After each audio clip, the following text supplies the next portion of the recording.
D gang ನ ಬೇರೆ ಎಲ್ಲೂ ಇಲ್ಲದ ಕ್ಷಣದ ಮಾಹಿತಿ ಈ ಕ್ಷಣದಿಂದ ನೀವು ಟಿವಿ9 ನಲ್ಲಿ ನೋಡ್ತಾ ಹೋಗ್ತೀರಾ. ಮಂಗಳೂರು ಮೂಲದ ಉದ್ಯಮಿಯೋರ್ವರ ಫಾರ್ಮ್ ಹೌಸ್ ನಲ್ಲಿ ಅವರು ವಾಸ್ತವ್ಯ ಹೂಡಿದ್ದರು. ಬೆಳಗ್ಗೆ 7:30ಕ್ಕೆ ಕೆಂಪು ಬಣ್ಣದ ಜೀಪ್ ನಲ್ಲಿ ದರ್ಶನ್ ಅಲ್ಲಿಂದ ತೆರಳಿದ್ದರು. ಮೈಸೂರಿನಲ್ಲಿ ಸುನಿಲ್ ಅನ್ನೋರ ಜೊತೆ ಸೇರಿ ಮಡಿಕೇರಿಗೆ ಅವರು ಹೋಗಿದ್ರು. ಮೈಸೂರಿನ ಸುನಿಲ್ ಏನಿದ್ದಾರೆ, ಇವರು ತಮಿಳುನಾಡಿನಲ್ಲಿ ಕುದುರೆ ಸಂಬಂಧಪಟ್ಟ ಹಾಗೆ ಇವರು ಟ್ರೈನ್ ಅಪ್ ಮಾಡ್ತಾರಂತೆ. ಟಿವಿ9 ನಲ್ಲಿ ದರ್ಶನ್ ಬಗ್ಗೆ ಎಕ್ಸ್ಕ್ಲೂಸಿವ್ ಮಾಹಿತಿಯನ್ನ ನೀವು ಗಮನಿಸ್ತಾ ಇದ್ರೆ ನಾವು ಅದಕ್ಕೆ ಹೇಳಿದ್ದು. ಯಾಕಂದ್ರೆ ಇವತ್ತು ಅವ್ರಿಗೆ ವರ್ಡಿಕ್ಟ್ ಬರುತ್ತೆ ಅನ್ನುವಂಥದ್ದು ಗೊತ್ತಿದೆ. ಅದ್ ಯಾವ ಕಾನ್ಫಿಡೆನ್ಸ್ ಅಲ್ಲಿ ಇವರು ಇವತ್ತು ತಮಿಳುನಾಡಿಗೆ ಹೋಗಿದ್ದಾರೆ ಅನ್ನೋದು, ಅದು ಕೂಡ ಕುದುರೆಗೆ ಸಂಬಂಧಪಟ್ಟ ಹಾಗೆ ಅಲ್ಲ. ಏನ್ ಬಹಳ ಅರ್ಜೆನ್ಸಿಯಾಗಿ ಅವ್ರು ಹೋಗ್ಲೇಬೇಕಿತ್ತು ಹಾಸ್ಪಿಟಲ್ಲೋ, ಅಟ್ಲೀಸ್ಟ್ ಹೋಗ್ಲಿ ದೇವಸ್ಥಾನಕ್ಕೋ, ಏನೋ ಅವರೊಂದು ಭಾವನೆಗೆ ಸಂಬಂಧಪಟ್ಟಂಥದ್ದು ಅಲ್ಲ. ಕುದುರೆ ಟ್ರೈನಿಂಗ್ ಕೊಡೋ ವ್ಯಕ್ತಿಯ ಜೊತೆಗೆ ಕುದುರೆ ಜಾತ್ರೆಗೆ ಹೋಗಿದ್ದಾರೆ. ಅಂದ್ರೆ ಇವತ್ತು ಕೂಡ ಅವರಲ್ಲಿ ಆ ಮಟ್ಟಿಗೆ ಎಷ್ಟು ಕಾನ್ಫಿಡೆನ್ಸ್ ಇತ್ತು ಅನ್ನುವಂಥದ್ದು ಬಹುಶಃ ಈ ಬೆಳಗಿನ ಸಂದರ್ಭದಿಂದ ಈಗಿನ ಸಂದರ್ಭದ ಅವರ ದಿನಚರಿ ನೋಡ್ರೆ ಗೊತ್ತಾಗುತ್ತೆ. ಕರೆಕ್ಟ್. ಇಲ್ಲಿ ಕಂಡಿದ್ದು ಕಾಣದ್ದು ಅನ್ನುವಂಥ ಎರಡಿದೆ. ಇಲ್ಲಿ ಒಂದೇನು ಅಂತಂದ್ರೆ ಈಗ ಬರ್ತಿರೋದು ಹೋಗ್ತಿರೋದು ಎಲ್ಲ ಕಂಡಿದ್ದು, ಕಾಣದಿರುವಂತ ಸಂಗತಿಗಳು ಏನೇನಿದೆಯೋ. ಕರೆಕ್ಟ್. ಸೊ ಇದು ಫಾರ್ಮ್ ಹೌಸ್ಗೆ ಕುದುರೆ ಖರೀದಿಗೆ ಅಂತ ಹೋಗಿದ್ರು ನೋಡಿ. ಇದು ಸಂಗತಿ ಅಲ್ಲೊಂದು ಜಾತ್ರೆ ಬೇರೆ ಆಗತ್ತಂತಲ್ಲಿ ತಮಿಳುನಾಡಿನ ಬಾರ್ಡರ್ಲಿ, ಅಲ್ಲಿ 2 ಕುದುರೆಯನ್ನ ಫೈನಲ್ ಮಾಡಿದ್ರಂತೆ. ಇನ್ನು ಜಾತ್ರೆಯಲ್ಲಿರುವಂತ ಸಂದರ್ಭದಲ್ಲೇ ಧನ್ವೀರ್ಗೆ ಕರೆ ಮಾಡಿದ್ರು ಅಂತ. ಇದೇ ಧನ್ವೀರ್ ಎಲ್ಲಿದ್ದಾರೆ ಅಂತಂತಂದ್ರೆ ಎಲ್ಲೆಲ್ಲೋ ಹೇಳ್ತಾ ಇದ್ದಾರೆ ಅಂತಾರಲ್ಲ, ಇದೆ ನೋಡಿ ಇದು. ಸೊ ಇದು ಸಂಗತಿ. ಸತ್ಯಮಂಗಲದ ಅಂದೂರು ಬಳಿ ಜಾತ್ರೆಯಲ್ಲಿ ಅವರು ಭಾಗಿಯಾಗಿದ್ರು. 2 ಕುದುರೆನ ಅವರು ಫೈನಲೈಸ್ ಮಾಡಿದ್ರಂತೆ. ಆದರೆ ಕುದುರೆ ತರುವಂತ ಭಾಗ್ಯ ಇಲ್ಲ.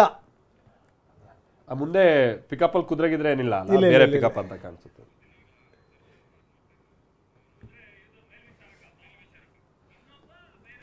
ಈ ದರ್ಶನ್ ಇಬ್ರು ಜೊತೆ ಹೋಗಿದ್ರು. ಮತ್ತೆ ಉಳಿದವ್ರು ಯಾರ್ಯಾರಿದ್ರು ಅಂತಲ್ಲ, ಒಬ್ರು ಸುನಿಲ್ ಅಂತ. ಆ ಸುನಿಲ್ ಬಂದ್ಬಿಟ್ಟು ಫಾರ್ಮ್ ಹೌಸ್ ನಲ್ಲಿ ಕುದುರೆಗಳನ್ನ ಟ್ರೈನ್ ಅಪ್ ಮಾಡ್ತಾ ಇದ್ದಂತ ವ್ಯಕ್ತಿ. ಇನ್ನೋರ್ವ ಕುದುರೆಗೆ ಸಂಬಂಧಪಟ್ಟಾಗಿನ ತರಬೇತುದಾರ ಅಂತಲೂ ಗೊತ್ತಾಗ್ತಾ ಇದೆ. ಫಾರ್ಮ್ ಹೌಸ್ ನಲ್ಲಿ ಕುದುರೆಗಳನ್ನೆಲ್ಲ ನೋಡ್ಕೊಳ್ತಾ ಇದ್ದಂತ ವ್ಯಕ್ತಿ ಸುನಿಲ್. ಮತ್ತೋರ್ವ ಕುದುರೆನ ಟ್ರೈನ್ ಅಪ್ ಮಾಡ್ತಾ ಇದ್ದಂತ ಮತ್ತೋರ್ವ ವ್ಯಕ್ತಿ. ಬಹುಶಃ ಅವ್ರಿಗೆಲ್ಲ ಐಡಿಯಾ ಇರುತ್ತಲ್ಲ ಕುದುರೆ ಯಾವ ರೀತಿಯಾಗಿ ಏನು ಎತ್ತ ಅಂತ. ಆ ಕಾರಣಕ್ಕಾಗಿಲೇ ಇಬ್ರು ಕರ್ಕೊಂಡು ಅವರು ಈಗ ತಮಿಳುನಾಡಿನ ಜಾತ್ರೆ ಕಡೆಗೆ ಹೋಗಿದ್ರು ಅನ್ನುವಂಥದ್ದು ಗೊತ್ತಾಗ್ತಾ ಇದೆ. ಈಗ ಪುಣಜನೂರು ಚೆಕ್ ಪೋಸ್ಟ್ ಬಳಿ ದರ್ಶನ್ ಅವರು ಮೂವ್ ಆಗ್ತಾ ಇದ್ದಂತ ಒಂದು ದೃಶ್ಯವನ್ನ ನಾವಿಲ್ಲಿ ನೋಡಬಹುದಾಗಿದೆ. ನಮ್ಮ ಪ್ರತಿನಿಧಿ ಕಿರಣ್ ಇದಕ್ಕೆ ಸಂಬಂಧಪಟ್ಟ ಹಾಗೆ ಮತ್ತಷ್ಟು ಡೀಟೇಲ್ಸ್ ಕೊಡುವಂತ ನಿಟ್ಟಿನಲ್ಲಿ ನಮ್ಮ ಜೊತೆಗೆ ನೇರ ಸಂಪರ್ಕದಲ್ಲಿ ಜಾಯಿನ್ ಆಗ್ತಾ ಇದ್ದಾರೆ. ಕಿರಣ್, ವಿಚಾರ ಅಂತ ಅಂದ್ರೆ ಇವತ್ತು ಬೆಳಿಗ್ಗೆ ಇವ್ರು ಹೋಗ್ತಾ ಇದ್ದಂತ ದೃಶ್ಯ ಅನ್ಸುತ್ತಲ್ವಾ ಕಿರಣ್, ಈಗ ನೀವು ಒದಗಿಸಿರುವಂತದ್ದು, ಅಥವಾ ದರ್ಶನ್ ಈಗ ಬೆಂಗಳೂರಿಗೆ ವಾಪಸ್ ಆಗ್ತಾ ಇರುವಂತಹ ದೃಶ್ಯನ? ನಂಬರ್ 1. ನಂಬರ್ 2, ಬಹುಶಃ ಅವ್ರು ಬೆಳಗ್ಗೆ ಹೋಗಿರೋದನ್ನ ನೋಡಿದ್ರೆ ಆ ಮಟ್ಟಿಗೆ ಅವ್ರಲ್ಲಿ ಕಾನ್ಫಿಡೆನ್ಸ್ ಇತ್ತು ಅಂತ ಕಾಣಿಸುತ್ತೆ. ವ್ಯತಿರಿಕ್ತವಾದಂತ ತೀರ್ಪು ಬರಲ್ಲ, ಬೇಲ್ ಮುಂದುವರಿಬಹುದು ಅಂತ ಹೇಳಿ. ಯಾಕಂದ್ರೆ ಈ ಗೊಂದಲದ ನಡುವೆನೂ ಅವರು ತಮಿಳುನಾಡಿಗೆ, ಅದು ಕೂಡ ಕುದುರೆ ಕೊಂಡಕ್ಕೆ ಹೋಗಿದ್ದಾರೆ ಅಂತ ಅಂದ್ರೆ ಅದೇನಂತ ತುರ್ತಾಗಿ ಮಾಡ್ಬೇಕಾಗಿದ್ದಂತ ಕೆಲಸ ಅಲ್ಲ. ಆ ಮಟ್ಟಿಗೆ ಕಾನ್ಫಿಡೆನ್ಸ್ ಇದ್ದಂತ ಕಾರಣಕ್ಕಾಗಿ ಹೋಗಿದ್ರು ಅಂತ ಕಾಣಿಸುತ್ತೆ ಕಿರಣ್. ಖಂಡಿತ ಮಾಲ್ತೇಶ್. ಮುಖ್ಯವಾಗಿ ನಿನ್ನೆಯಷ್ಟೇ ಅವರು ಮಡಿಕೇರಿಯ ಸುಂಟಿಗೊಪ್ಪದಲ್ಲಿರುವಂಥ ಮಂಗಳೂರು ಮೂಲದ ಉದ್ಯಮಿ ಒಬ್ಬರ ಫಾರ್ಮ್ ಹೌಸಲ್ಲಿ ಉಳ್ಕೋತಾರೆ. ಉಳ್ಕೊಂಡು ಅಲ್ಲಿಂದ ಇವತ್ತು ಬೆಳಗ್ಗೆ ಅವರು 7:15 ತಮ್ಮ ಏನು ರೆಡ್ ಕಲರ್ ಒಂದು ಜೀಪ್ ಇತ್ತು, ಆ ಜೀಪಲ್ಲಿ ದರ್ಶನ್ ಮತ್ತು ಮೈಸೂರು ಫಾರ್ಮ್ ಹೌಸನ್ನು ನೋಡ್ಕೊಳ್ಳುವಂಥ ಏನು ದರ್ಶನ್ ಫಾರ್ಮ್ ಹೌಸ್ ನೋಡ್ಕೊಂಡು ಸುನಿಲ, ಮತ್ತು ಬೆಂಗಳೂರಿನಲ್ಲಿ ಒಂದು ಹಾರ್ಸ್ ರೈಡಿಂಗ್ ಸ್ಕೂಲ್ ಇದೆ, ಅದ್ರ ಮಾಲೀಕ, ಮತ್ತು ಆತ ತಮಿಳುನಾಡು ಮೂಲದವನು, ತಮಿಳು ಕೂಡ ಭಾಷೆ ಚೆನ್ನಾಗಿ ಬರೋದು ಆತ, ಮತ್ತು ಗನ್ಮ್ಯಾನ್, ಇವ್ರು 4 ಜನ ಕೂಡ ಬೆಳಗ್ಗೆ ಆ ಫಾರ್ಮ್ ಹೌಸಿಂದ ಅವ್ರು ಏನು ಮಡಿಕೇರಿಯಲ್ಲಿ ಉಳ್ಕೊಂಡಿದ್ದಾರೆ ಸಮೀಪ, ಅಲ್ಲಿಂದ ಅವರು ನೇರವಾಗಿ ಸತ್ಮಂಗಲ ಅಂದೂರ್ ಅಂತ ಏನು ಬರುತ್ತೆ, ಅಲ್ಲಿ ವರ್ಷಕ್ಕೆ 5 ದಿನಗಳ ಕಾಲ ಕುದುರೆಯ ಒಂದು ಜಾತ್ರೆ ನಡೆಯುತ್ತೆ. ಬೇರೆ ಬೇರೆ ಕಡೆಯಿಂದ ಎಲ್ಲ ಕುದುರೆಗಳನ್ನ ಅಲ್ಲಿ ತಂದು ಆ ಒಂದು ಜಾತ್ರೆಯಲ್ಲಿ ಇಟ್ಟಿರ್ತಾರೆ, ಅಲ್ಲಿ ಪರ್ಚೇಸ್ ಮಾಡುವಂಥದ್ದು. ಹೀಗಾಗಿ ಇವತ್ತಿಂದ ಅದು ಶುರುವಾತಿ 5 ದಿನ ಇರುತ್ತೆ. ಬಹುಶಃ ಇವ್ರಿಗೊಂದು ಕಾನ್ಫಿಡೆನ್ಸ್ ಇರುತ್ತೆ, ನನಗೆ ಬೇಲ್ ಯಾವುದೇ ರೀತಿಯ ರಿಜೆಕ್ಟ್ ಆಗಲ್ಲ ಅನ್ನೋ ಒಂದು ಕಾನ್ಫಿಡೆನ್ಸ್ ಇರುತ್ತೆ. ಹಾಗಾಗಿ ಆ ಕುದುರೆನ ಸೆಲೆಕ್ಟ್ ಮಾಡ್ಕೊಳ್ಳೋಕ್ಕೆ ಅಂತ ಅಲ್ಲಿ ಹೋಗಿರ್ತಾರೆ. ಅಲ್ಲಿ ಸುಮಾರು ಒಂದು 10-10ವರೆಗೆ ಆ ಜಾತ್ರೆಗೆ ಹೋಗ್ತಾರೆ. ಅಲ್ಲಿ ಒಂದು 2 ಕುದುರೆನೂ ಕೂಡ ಫೈನಲ್ ಮಾಡ್ತಾರೆ.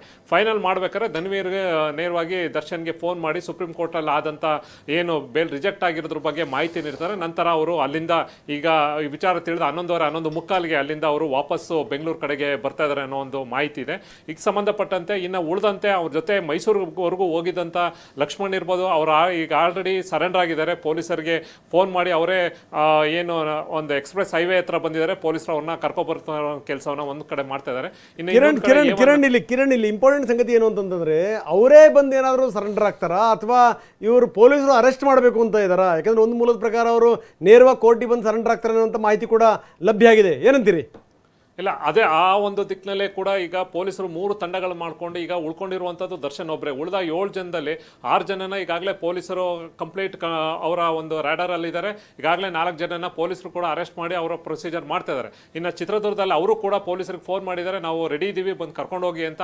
ಹಾಗಾಗಿ ಅಲ್ಲಿ ಅನುಕುಮಾರ್ ಇರ್ಬೋದು, ಅವರು ಅಲ್ಲಿ ರೆಡಿ ಇದ್ದಾರೆ. ಈಗ ಉಳ್ಕೊಂಡಿರುವಂಥ ದರ್ಶನ್ ಪ್ಲಾನ್ ಸಿಕ್ಕಿರುವಂಥದ್ದು ಅವನು ಆತ ನೇರವಾಗಿ ಬಂದು ಕೋರ್ಟ್ಗೆ ಸರೆಂಡರ್ ಆಗಬೇಕು ಅನ್ನೋದು ಆತನದಿದೆ. ಆದರೆ ಎಲ್ಲೋ ಒಂದು ಕಡೆ ಇಲ್ಲ, ಅವನು ನೇರವಾಗಿ ತನ್ನ ಪತ್ನಿ ವಿಜಯಲಕ್ಷ್ಮಿ ಮನೆಗೆ ಬರ್ತಾರೆ, ಅಲ್ಲಿಗೆ ಬಂದು ಪೊಲೀಸರು ಕರ್ಕೊಂಡು ಹೋಗ್ಬೋದು ಅನ್ನೋದು ಒಂದು ಕಡೆ ಇದೆ. ಪೊಲೀಸರು ಪ್ರೊಸೀಜರ್ ಪ್ರಕಾರ ಏನು ಅವ್ರಿಗೆ ಡೈರೆಕ್ಷನ್ಸ್ ಪ್ರಕಾರ ಅವ್ರನ್ನ ಅರೆಸ್ಟ್ ವಶಕ್ಕೆ ತಗೋಬೇಕು, ಅರೆಸ್ಟ್ ಮಾಡಬೇಕು. ಅರೆಸ್ಟ್ ಫಾರ್ಮಾಲಿಟೀಸ್ ಮುಗಿದ ಮೇಲೆ ಅನ್ನಪೂರ್ಣೇಶ್ವರಿ ನಗರಕ್ಕೆ ಕರ್ಕೊಬಂದು ಅಲ್ಲಿ ಪ್ರೊಸೀಜರ್ ಮುಗಿಸಿ ಮೆಡಿಕಲ್ ಮಾಡಿಸಿ ನಂತರ ಕೋರ್ಟ್ಗೆ ಪ್ರೊಡ್ಯೂಸ್ ಮಾಡಬೇಕಾಗತ್ತೆ. ಇದು ಅವರು ಹಾಕೊಂಡಿರೋದು. ಆದರೆ ಈ ಪೊಲೀಸರನ್ನ ಏನು ಪ್ಲಾನ್ ಇದೆ ಅದನ್ನು ತಪ್ಪಿಸಿ ಡೈರೆಕ್ಟಾಗಿ ಕೋರ್ಟ್ಗೆ ಸರೆಂಡರ್ ಆಗಬೇಕು ಅಂತ ಆತನ ಪ್ಲಾನ್ ಇದ್ದಂಗೆ ಈಗಿದೆ. ಹಾಗಾಗಿ ಪೊಲೀಸರು 3 ತಂಡಗಳನ್ನ ಮಾಡಿಕೊಂಡು ಈಗಾಗಲೇ ಆತನಿಗಾಗಿ ಒಂದು ಕಡೆ ಎಲೆಕ್ಟ್ರಾನಿಕ್ ಸಿಟಿ ಹೊಸೂರು ಕಡೆಯಿಂದ ಬರ್ಬೋದು ಅನ್ನೋ ಕಾರಣಕ್ಕೆ ಅಲ್ಲಿರ್ತಾರೆ. ಯಾಕೆಂದರೆ ತಮಿಳುನಾಡಿಗೆ ಅಲ್ಲಿ ಸತ್ಮಂಗ್ಲಿಂದ ಅದು ನಿಯರ್ ಆಗುತ್ತೆ, ಅಲ್ಲೊಂದು ಕಡೆ ಟೀಮ್ ವೆಯ್ಟ್ ಮಾಡ್ತಾ ಇದೆ. ಮತ್ತೊಂದು ಮೈಸೂರು ಕಡೆ ಒಂದು ಟೀಮ್ ವೆಯ್ಟ್ ಮಾಡ್ತಾ ಇದೆ. ಮತ್ತೊಂದು ವಿಜಯಲಕ್ಷ್ಮಿ ಮನೆ ಹತ್ರ ಕೂಡ ಒಂದು ಟೀಮ್ ಇದೆ. ಈ ಮಾರ್ಗದಲ್ಲಿ ಬರ್ಬೋದು ಅನ್ನೋ ಒಂದು ಕಾರಣಕ್ಕೋಸ್ಕರ ಈಗಾಗಲೇ ಪೊಲೀಸರು ಅಲ್ಲಿ ಆತನಿಗಾಗಿ ಒಂಚ ಕಾಯ್ತಾ ಇದ್ದಾರೆ. ಅವ್ರಿಗೆ ಮಾಹಿತಿ ಯಾವ ರೂಟಿಂದನಾರು ಬರ್ಬೋದು ಅನ್ನೋ ಒಂದು ಇರೋದ್ರಿಂದ ಈಗಾಗಲೇ ಯಾವ ರೀತಿ ಕೋರ್ಟ್ ಪ್ರೊಸೀಜರ್ ಇದೆ ಅಂದರೆ ಈಗ ಅರೆಸ್ಟ್ ಫಾರ್ಮಾಲಿಟೀಸ್ ಅದನ್ನು ನಡ್ಕೋಬೇಕು ಅಂತ ಕೂಡ ಪೊಲೀಸರು ಈಗಾಗಲೇ ತೀರ್ಮಾನ ಮಾಡಿಕೊಂಡು 3 ಪ್ರತ್ಯೇಕ ತಂಡಗಳು ಆತನಿಗಾಗಿ ವೆಯ್ಟ್ ಮಾಡ್ತಾ ಇದ್ದಾರೆ. ಬಹುಶಃ ಇನ್ನೊಂದು ಅರ್ಧ ಮುಕ್ಕಾಲು ಗಂಟೆಯಲ್ಲಿ ಕಂಪ್ಲೀಟ್ ಆಗಿ ಈ ಅರೆಸ್ಟ್ ಫಾರ್ಮಾಲಿಟೀಸ್ ಡ್ರಾಮಾ ಏನಿದೆ ಕ್ಲೈಮ್ಯಾಕ್ಸ್ ಹಂತಕ್ಕೆ ಬರುತ್ತೆ. ನಂತರ ಪೊಲೀಸರು ಆತನನ್ನು ಇಲ್ಲ ಏನಾರ ಡೈರೆಕ್ಟಾಗಿ ಬಂದು ಕೋರ್ಟ್ಗೆ ಸರೆಂಡರ್ ಆದರೆ ಮತ್ತೆ ಅಗೇನ್ ಕೋರ್ಟಿಂದ ಅಲ್ಲಿನ ಮುಂದಿನ ಹಂತದ ಒಂದು ಪ್ರೊಸೀಜರ್ ಇದೆ. ಆದರೆ ಈಗ ಇರುವಂಥ ಮಾಹಿತಿ ಪ್ರಕಾರ ಈಗಾಗಲೇ ಪವಿತ್ರ ಗೌಡನ ಅರೆಸ್ಟ್ ಮಾಡಿ ಆಕೆಯನ್ನು ಕೂಡ ಈಗ ಅನ್ನಪೂರ್ಣೇಶ್ವರಿ ನಗರ ಪೊಲೀಸ್ ಸ್ಟೇಷನ್ ಕರ್ಕೊಬಂದಾಯಿತು, ಪ್ರದೋಷನ ಕೂಡ ಕರ್ಕೊಬಂದಾಯಿತು. ಮೈಸೂರಿಂದ ಲಕ್ಷ್ಮಣ್ ಮತ್ತು ನಾಗರಾಜನ ಈಗಾಗಲೇ ಅಂದಿವೇ ಇದೆ, ಅವರು ಕೂಡ ಇನ್ನೊಂದು 5-10 ನಿಮಿಷದಲ್ಲಿ ಕರ್ಕೊಬರ್ತಾರೆ. ಇನ್ನು ಚಿತ್ರದುರ್ಗದಿಂದ ಇನ್ನಿಬ್ಬರು ಇದ್ದಾರಲ್ಲ ಅವ್ರನ್ನೂ ಕೂಡ ಕರ್ಕೊಬರೋದು ಎಲ್ಲ ರೀತಿಯ ತಯಾರಿ ನಡೀತದೆ. ಈಗ ಉಳ್ಕೊಂಡಿರುವಂಥದ್ದು ದರ್ಶನ್ ಒಬ್ರದೇ. ಅವರು ಯಾರಿಗೂ ಕೂಡ ಇಲ್ಲಿವರೆಗೂ ಕೂಡ ಕಾಂಟ್ಯಾಕ್ಟ್ ಸಿಗ್ತಾ ಇಲ್ಲ. ಅದು ಧನ್ವೀರ್ ಮಾತ್ರ ಪೊಲೀಸರ ಜೊತೆ ನಿರಂತರವಾಗಿ ಸಂಪರ್ಕದಲ್ಲಿ ಇಲ್ಲಿದ್ದಾರೆ ಅಂತ ಅಪ್ಡೇಟ್ ಮಾಡ್ತಾ ಇದ್ದಾರೆ. ಆದರೆ ಯಾರು ರಸ್ತೆ ಮೂಲಕ ಅವ್ರು ಬರ್ತಾರೆ ಅಂತ ಕೂಡ ಸರಿಗಿನ್ನೂ ಬಹಳಷ್ಟು ಕನ್ಫ್ಯೂಷನ್ ಇದೆ. ಓಕೆ, ಈಗೇನೀಗ 4:15 ಒಳಗಡೆ ಏನಾದರೂ ಬಂದವರು ಹಾಜರಾಗಬೇಕಾ? ಒಂದು ಪಕ್ಷ 4:15 ಒಳಗಡೆ ಬರೋಕ್ಕಾಗಲಿಲ್ಲ ಅಂತಂದರೆ ವಿಡಿಯೋ ಕಾನ್ಫರೆನ್ಸ್ ಮುಖಾಂತರ ಅವ್ರನ್ನ ಹಾಜರುಪಡಿಸಬೇಕು ಅನ್ನುವಂಥ ಪ್ರಯತ್ನಗಳು ಕೂಡ ಆಗ್ತಾ ಇದೆ ಅಂತ, ನಿಜನಾ ಕಿರಣ್? ಇಲ್ಲ, ಇನ್ ಕೇಸ್ ಪೊಲೀಸರಿಗೆ ಭಾಳ ದೂರ ಇದ್ರೆ ಹಾಗೇನಿಲ್ಲ, ಈಗ ಓಪನ್ ಕೋರ್ಟ್ಗಾರು ಪ್ರೊಡ್ಯೂಸ್ ಮಾಡ್ಬೋದು. ಅಥವಾ ಇನ್ ಕೇಸ್ ಆ ಟೈಮ್ ಆಯ್ತು ಅಂತಂದ್ರೆ ಜಡ್ಜ್ ಮನೆಗೆ ಹೋಗಿ ಪ್ರೊಡ್ಯೂಸ್ ಮಾಡುವಂಥದ್ದಿದೆ. ಏಕೆಂದ್ರೆ ಅವ್ರು ಹೊರಗಡೆಯಿಂದ ಪೊಲೀಸರಿಗೆ ಆರ್ಡರ್ ಕಾಪಿ ಸಿಕ್ಕಿದ್ದೇ ಲೇಟು, ಸುಪ್ರೀಂ ಕೋರ್ಟಿಂದ ಆರ್ಡರ್ ಕಾಪಿ ಸಿಕ್ಕಿರೋದು ಲೇಟು. ಅದಕ್ಕೆ ಸಂಬಂಧಪಟ್ಟಂತೆ ಮತ್ತೆ ಎಲ್ಲೆಲ್ಲಿ ಲೊಕೇಶನ್ ಎಲ್ಲ ಹುಡುಕಿ ಅವ್ರನ್ನ ಟ್ರ್ಯಾಕ್ ಮಾಡಿಕೊಂಡು ಅದನ್ನು ಏನು ಅವ್ರನ್ನ ಕರ್ಕೊಬರುವಂಥದ್ರಲ್ಲಿ ವಶಕ್ಕೆ ತೊಗೊಂಡು ಅವ್ರನ್ನ ಅರೆಸ್ಟ್ ಮಾಡುವುದರಲ್ಲಿ ಎಲ್ಲವೂ ಕೂಡ ಪೊಲೀಸರು ಮಾಡ್ತಾ ಇದ್ದಾರೆ.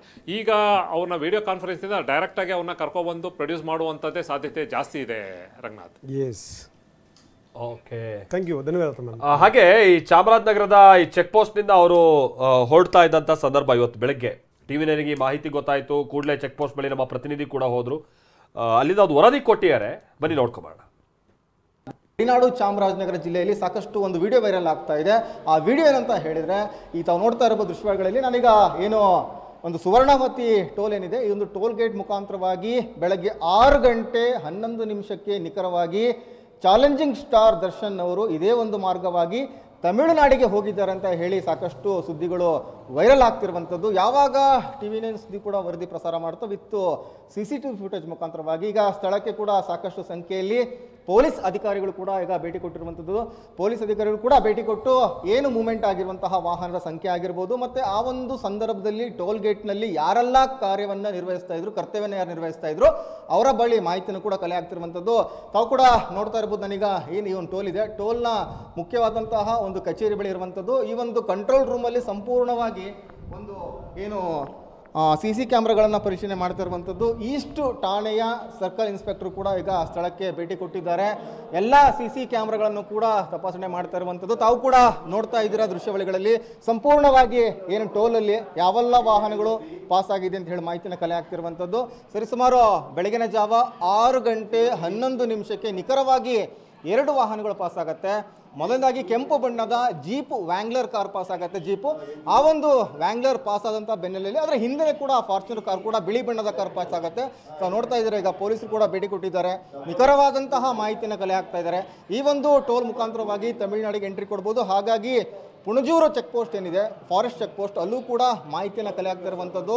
ಸಂಪೂರ್ಣವಾಗಿ CC ಕ್ಯಾಮ್ರಾವನ್ನು ಚೆಕ್ ಮಾಡ್ತಾ ಇದ್ದಾರೆ. ಜೊತೆಗೆ ಆ ಒಂದು ವಾಹನದಲ್ಲಿ ನಟ ದರ್ಶನ್ ಇದ್ನ ಅಂತ ಹೇಳಿ ಕೂಡ ಒಂದು ವಿಚಾರಣೆ ನಡೆಸ್ತಾ ಇರುವಂಥದ್ದು. ಯಾಕಂತ ಹೇಳಿದ್ರೆ ಕಾರೇನೂ ಪಾಸ್ ಆಗಿದೆ ನಿಜ, ಆದರೆ ಕಾರ್ ಒಳಗಡೆ ನಟ ಇದ್ರ ಅಂತ ಹೇಳಿ ಇಲ್ಲಿರುವಂತಹ ಸ್ಥಳೀಯ ಟೋಲ್ನ ಸಿಬ್ಬಂದಿಯನ್ನು ಕೂಡ ಈಗ ವಿಚಾರಣೆ ಮಾಡ್ತಿರುವಂಥದ್ದು. ಒಟ್ಟಾರೆಯಾಗಿ ಏನು ಸುಪ್ರೀಂ ಕೋರ್ಟು ನಟ ದರ್ಶನ್ ಅವರ ಬೇಲ್ನ ರಿಜೆಕ್ಟ್ ಮಾಡ್ತು, ತಮಿಳುನಾಡಿಗೆ ಏನು ಹೋಗಿದ್ರಂತ ಮಾಹಿತಿಗಳು ಸಿಗ್ತಾ ಇರುವಂಥದ್ದು. ಸದ್ಯಕ್ಕೆ TV ನೈನ್ಗೆ ಸಿಕ್ಕಿರುವ ಮಾಹಿತಿ ಪ್ರಕಾರವಾಗಿ 6:11 ಬೆಳಗ್ಗೆ ನಿಖರವಾಗಿ 2 ವಾಹನಗಳಲ್ಲಿ ಈ ಒಂದು ಸುವರ್ಣವತಿ ಟೋಲ್ನಿಂದ ಪಾಸ್ ಆಗಿರುವಂಥದ್ದು. ಕ್ಯಾಮ್ರಾ ಪರ್ಸನ್ ಮಧು ಜೊತೆ ಸೂರಜ್ ಪ್ರಸಾದ್, TV9 ಚಾಮರಾಜನಗರ. ಸೊ ಯಾವ ರೂಟಲ್ಲಿ ಹೋಗಿದ್ದಾರೆ ಅಂತ ಹೇಳಿ ಪತ್ತೆ ಹಚ್ಚಿರುವಂತ ಪೊಲೀಸರಿಗೆ, ಅಲ್ಲಿನ ಅರಣ್ಯ ಇಲಾಖೆ ಚೆಕ್ ಪೋಸ್ಟ್ ಮತ್ತೊಂದು ಅದ್ರ ಪತ್ತೆ ಹಚ್ಚಿರುವಂತ ಪೊಲೀಸರಿಗೆ ಯಾವ ರೂಟಲ್ಲಿ ಬರ್ತಾರೆ ಅನ್ನುವಂಥದ್ದನ್ನ ಪತ್ತೆ ಹಚ್ಚೋದೇ ಬಹಳ ಕಷ್ಟ ಅಲ್ಲ. ಆದ್ರೆ ಆಗ್ಬೋದಾದ ಮುಜುಗುರ ಏನು ಅಂತ ಅಂದ್ರೆ ಬಹುಶಃ ಈಗ ಚೆಕ್ ಪೋಸ್ಟ್ ಹತ್ರನೇ ಮತ್ತೆ ವಶಕ್ಕೆ ಪಡೆದ್ರು ಆಶ್ಚರ್ಯ ಇಲ್ಲ ದರ್ಶನ್ ಏನಾದ್ರು ಈಗ ಆ ರೂಟಲ್ಲಿ ಬಂದ್ರೆ. ಸೊ ದರ್ಶನ್ ಇಲ್ಲಿ ಕೋರ್ಟ್ ಮುಂದೆ ಹೋಗಿ ಸರೆಂಡರ್ ಆಗೋದು ಹೇಗೆ, ಒಬ್ರು ಪೊಲೀಸರು ಅಲ್ಲಿ ಹೋಗಿ ಅವರೆಲ್ಲ ಜೀಪಿಗೆ ಹತ್ಕೊಂಡು ಮತ್ತೆ ಮೈಸೂರಿಂದ ಇದೇ ಮುಜುಗುರಕ್ಕೋಸ್ಕರ ದರ್ಶನ್ ಅವ್ರು ಕೇಳ್ಕೊಂಡಿದ್ರು, ನನ್ನಲ್ಲಿ ಕರ್ಕೊಂಡು ಹೋಗ್ಬೇಡಿ ನಾನೇ ಬರ್ತೀನಿ ಅಂತ ಹೇಳ್ಕೊಂಡು. ಬಟ್ ಅದೇ ರೀತಿಯಾದ ಮುಜುಗುರಕ್ಕೆ ಈಗ ಮತ್ತೆ ಅವರು ಒಳಗಾಗ್ಬೋದಾದ ಸಂದರ್ಭ. ಹಾಗಾಗಿ ಆ ಮುಜುಗುರದಿಂದ ತಪ್ಪಿಸ್ಕೊಳ್ಳೋ ನಿಟ್ಟಿನಲ್ಲಿ ಬೇರೆ ಏನಾದರೂ ವೆಹಿಕಲ್ ಅಲ್ಲಿ ಬರೋದು, ಬಾರ್ಡರ್ ಕ್ರಾಸ್ ಆಗಿ ಅದಾದ ನಂತರದಲ್ಲಿ ಬೆಂಗಳೂರು ಮನೆಗೆ ಹೋಗಿ ಅವ್ರಿಗೆ ಏನೇನು ಬೇಕೋ ಸಾಮಾನು ಸರಂಜಾಮಗಳು ಅದನ್ನು ಪ್ಯಾಕ್ ಮಾಡಿಸೋದು, ಅದಾದ ನಂತರದಲ್ಲಿ ಕೋರ್ಟಿಗೆ ಬರೋದು, ಬಹುಶಃ ಇಷ್ಟು ಭಾಳ ಟೈಮ್ ಇಲ್ಲ ಅವ್ರ ಹತ್ರ. ಹಾಗಾಗಿ ಗೊತ್ತಿಲ್ಲ ದರ್ಶನ್ ಅವರು ಯಾವ ದೃಷ್ಟಿಯಲ್ಲಿ ಯೋಚನೆ ಮಾಡ್ತಾ ಇದ್ದಾರೆ ಏನು ಅಂತ. ಆದರೆ ಪೊಲೀಸರತ್ತು ದರ್ಶನ್ ಅವರನ್ನ ಕಂಡಲ್ಲಿ ಸೆರೆ ಹಿಡಿದು ಅರೆಸ್ಟ್ ಮಾಡಿ ಕೋರ್ಟ್ ಮುಂದೆ ಪ್ರೊಡ್ಯೂಸ್ ಮಾಡೋದಕ್ಕೆ 3 ಟೀಮ್ ಮಾಡ್ಕೊಂಡು ಕಾಯ್ತಾ ಇದ್ದಾರೆ. ಬಟ್ ನನಗನ್ಸುತ್ತೆ ನೀವು ಹೇಳ್ದಂಗೆ ಈ ತುಂಬಾ ಪ್ರಹಸನವನ್ನ ಮಾಡಕ್ಕೆ ತಯಾರಿಲ್ಲ ಅಂತ ಅನ್ಸುತ್ತೆ. ಕರೆಕ್ಟ್. ಯಾಕಂದ್ರೆ ಇರೋ ಗೌರವ ಹೊಟ್ಟೋಗುತ್ತೆ ಆ ಸಂದರ್ಭದಲ್ಲಿ. ಕರೆಕ್ಟ್. ಸೊ ಹಿಂಗಾಗಿ ಏನಂತಂದ್ರೆ ಬಂದವ್ರು ನೇರವಾಗಿ ಬಂದು ಇದಾಗಬಹುದು. ಜೊತೆಗೇನು ಅಂದ್ರೆ ಈಗ ಎಲ್ಲರೇ ಹೊರಗಡೆ ಹೋದಂತ ವ್ಯಕ್ತಿ ಎರಡೆರಡು ರೀತಿಯಲ್ಲಿ ಯೋಚನೆ ಮಾಡಿರ್ತಾನೆ. ಏನು ಅಂದ್ರೆ ಈಗ ಕೋರ್ಟ್ ಕೇಸ್ ಹಿಂಗಾದ್ರೆ ಏನು, ಅದು ಕೇಸ್ ಏನಾದ್ರೆ ಉಲ್ಟಾ ಹೊಡೆದ್ರೆ ಅದೆಲ್ಲದೂ ಕೂಡ ಹಿಂಗಾಗಿ ಏನಂದ್ರೆ ಪ್ಲಾನ್ ಮಾಡ್ಕೊಂಡೇ ಹೋಗಿರ್ತಾರೆ. ಸೊ ಯಾವ್ರೇನು ದಡ್ಡರಲ್ಲ. ಆಮೇಲೆ ಲಾರಿಗಳು ಕೂಡ ಅವ್ರ ಸುತ್ತಮುತ್ತ ಅವ್ರಿಗೆ ದೊಡ್ಡ ಹಿಂಡು ದಂಡು ಇದೆ. ಸೊ ಹಿಂಗಾಗಿ ಏನಂತಂದ್ರೆ ಈ ತುಂಬಾ ಇರೋಂತ ಇದನ್ನ ಮುಜುಗರ ಸನ್ನಿವೇಶ ಸೃಷ್ಟಿ ಮಾಡ್ಕೊಂಡು ಇರೋ ಗೌರವ ಕಳ್ಕೊಳ್ಳೋದನೆ ಬಂದು ಸರೆಂಡರ್ ಆಗುವಂತದ್ದು ಇದೆಯಲ್ಲ, ಅದೇ ಒಂದು ಸರಿಯಾದಂತ ಮಾರ್ಗ ಅಂತ ಅಂದ್ಕೊಂಡ್ರೆ ಅನ್ಕೋತೀನಿ. ಮೋಸ್ಟ್ಲಿ ಗೊತ್ತಿಲ್ಲ, ನೋಡೋಣ ಏನಾಗ್ಬೋದು ಅನ್ನೋದು.